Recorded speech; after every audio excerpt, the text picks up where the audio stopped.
Connemara library மாதிரி ஒரு பழைய அந்த கால லைப்ரரி எல்லாம் நிறைய இருக்கு. தமிழ்நாடு எங்கும் நிறைய நூலகங்கள் இருக்கு. நம்ம இலங்கையில எவ்வளோ பெரிய பழமையான நூலகம் ஓலைச்சுவடிகளோட எரிச்சாங்கல்ல. அதுக்கு முன்னால நலம் தா நலம் தா நலம் தா அப்படின்ற ஒரு பெரிய நூலகம். அதுல எவ்வளோ ஓலைச்சுவடிகள். அதை எப்படியெல்லாம் எரிச்சாங்க.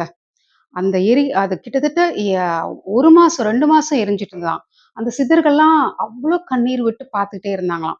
அவங்களால எதுவும் பண்ண முடியலன்றது, இந்த பன்னி பரசுராமன் பண்ணத அவங்களால எதுவும் செய்ய முடியாம பார்த்துட்டு இருந்தாங்க. இப்போ மறுபடியும் மறுபடியும் புதுசு புதுசா ஒரு நூலகம் தொறந்துட்டே இருக்கிறாங்க. ஏன் இருக்கிற பழைய கன்னிமரா லைப்ரரி வெள்ளைக்காரன் தான் தொறந்தான், பிரிட்டிஷ்காரன் தான் தொறந்தான். ஆனா அவன் உருவாக்குனது எதுக்காகன்னா, நம்மளோட ஓலைச்சுவடி, நம்மளோட புஸ்தகங்கள், புத்தகங்கள் எல்லாத்தையும் வந்து கடத்திட்டு போறதுக்காக தான்.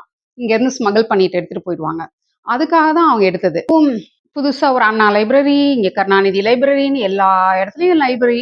அது ஏன் இவங்க பேர்லயே எழுதிக்கிறாங்க? இவங்களோட குடும்ப வரலாறு எழுதுறதுக்கா? கருணாநிதி என்ன கதை எழுதியிருக்காரு? ஓரிரவு, வேலைக்காரி அப்படின்னு வேலைக்காரனோட பிள்ளைய எப்படி பெத்துட்டாங்க? இந்த மாதிரி ஒரு கேடுகெட்ட பெண்கள பத்தி ஒரு கேவலமான கதைகளையா எழுதியிருக்காரு. இதத்தான் வந்து அந்த புஸ்தகத்துல அடுக்கி வைக்க போறாங்களா? ஒரு பேனா சிலை வைக்க போறேன்னு ஆடுனாங்க. அப்புறம் எங்க பார்த்தாலும் கருணாநிதி சிலை, அண்ணா சிலை. நம்ம கடவுளர்களுக்கெல்லாம் சிலை வச்சிருக்கலாமே. எல்லா இடத்துலயும் கடவுளர்களுக்கு சிலை வச்சிருக்கணும். எல்லாத்தையும் விட்டுட்டு கருணாநிதிக்கும், அண்ணாக்கும், அந்த வெங்காயத்துக்கும் சிலை வைக்கிறாங்க. அவங்க எழுதின புஸ்தகத்த எடுத்து அடுக்கி வைக்கிறாங்க. இதெல்லாம் பெண்கள அவமானப்படுத்துற மாதிரி தான்.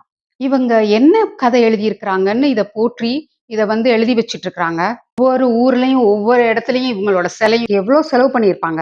இந்த பணத்த எல்லாம் சென்ட்ரல் கவர்மெண்ட் கிட்ட போயி, எங்களுக்கு பணமே பத்தல அப்படின்றாங்க. எதுக்கு பணம் வேணும்?